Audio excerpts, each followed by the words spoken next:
chapitre de l'angiologie. Donc, on va faire l'angiologie du membre pelvien.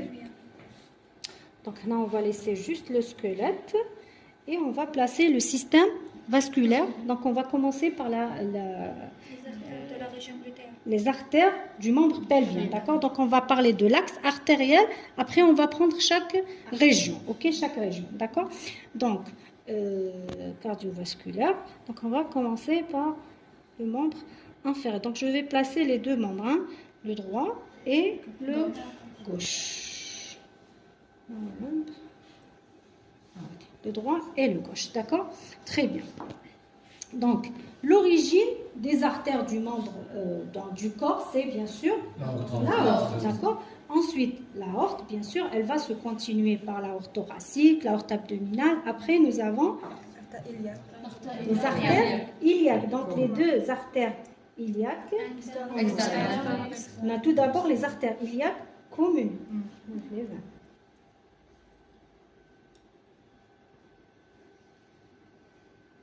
Donc, on a les artères iliaques communes.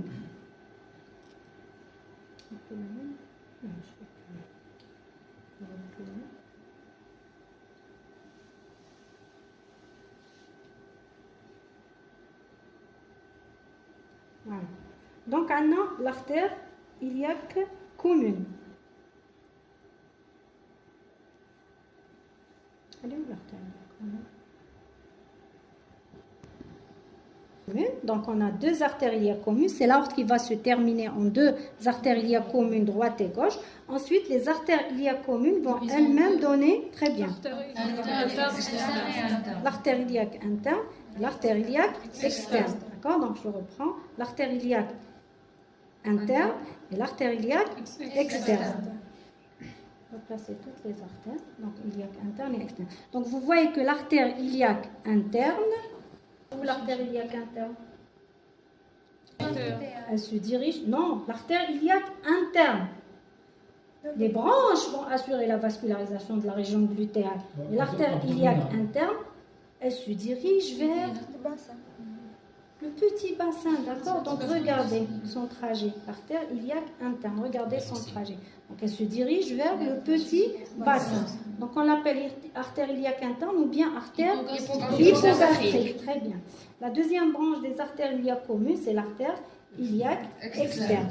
Donc l'artère iliaque externe, on a dit que l'artère iliaque interne, elle se dirige vers le petit bassin. L'artère iliaque externe, elle continue son trajet sur le membre pelvien. Très bien. Donc l'artère iliaque externe, elle va continuer son trajet. Donc on a le de la vascularisation. Et là, vous voyez que l'artère iliaque externe, elle continue son trajet vers le membre pelvien. Très bien. Donc la vascularisation du membre pelvien est assurée essentiellement par les branches de l'artère iliaque externe. Très bien. Une petite exception, c'est que la vascularisation de la région glutéale est assurée par les branches de l'artère iliaque interne. Très bien. Donc, quelles sont ces branches? Très bien. On a l'artère, les deux artères, tout d'abord, on a les deux artères glutéales. On a l'artère, suivez s'il vous plaît, hein. Regardez, vous avez l'artère glutéale supérieure. Vous la voyez apparaître et disparaître? Oui. Tout le monde la voit? Donc, vous voyez l'artère glutéale supérieure. Et bien sûr, l'artère glutéale inférieure. Donc, quelle est la différence entre l'artère glutéale supérieure? Pourquoi on les a appelées artère glutéale supérieure et inférieure? Très bien. C'est par rapport à l'orifice supra- et infra-piriforme. Donc, on va placer rapidement le muscle piriforme, qui est un muscle pelvitrochonterien. Regardez le muscle piriforme et là vous voyez l'artère glutéale, supérieure et inférieure qui passent l'une et l'autre au-dessus et au-dessous du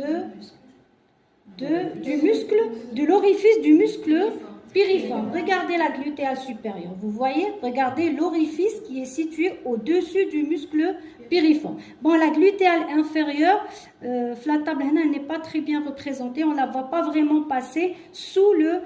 On la voit surtout, regardez, la face postérieure.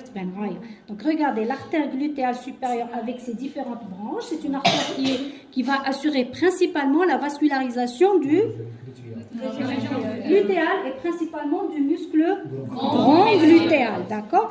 L'artère glutéale inférieure, vous la voyez, regardez, je vais juste la faire disparaître. C'est visible. Oui.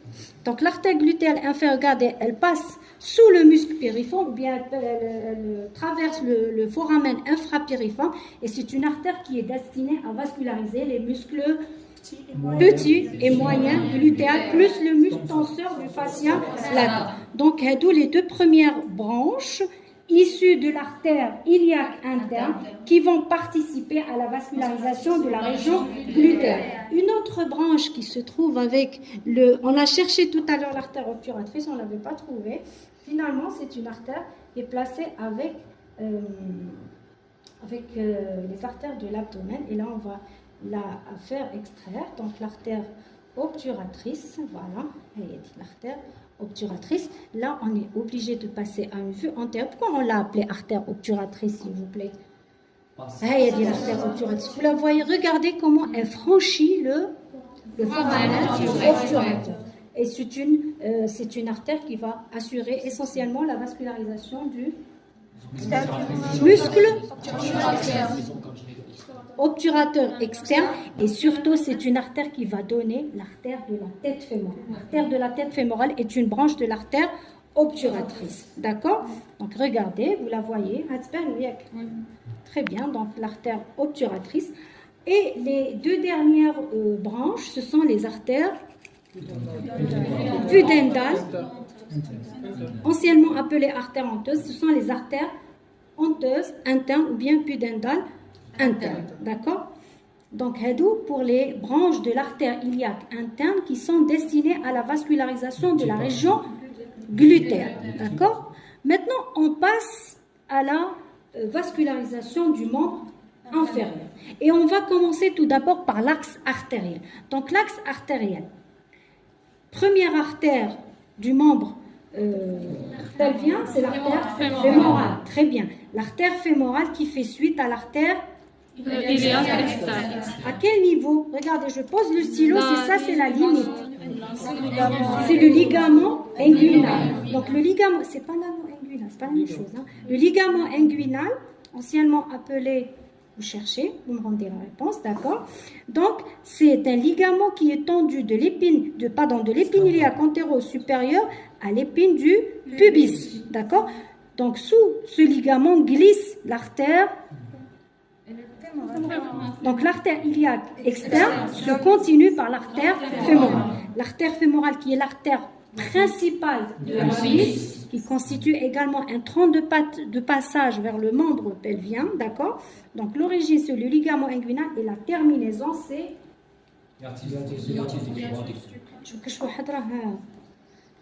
Une question, allez-y.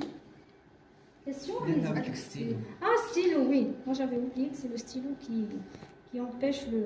Donc, l'artère fémorale, on a dit que c'est une artère qui va descendre, bien sûr, sur quelle partie de la cuisse? La face antéromédiale. Regardez la direction, le trajet, il est antéromédial. Et bien sûr, elle va se terminer à quel niveau? On regarde l'hiatus du muscle grand adducteur, qui est un muscle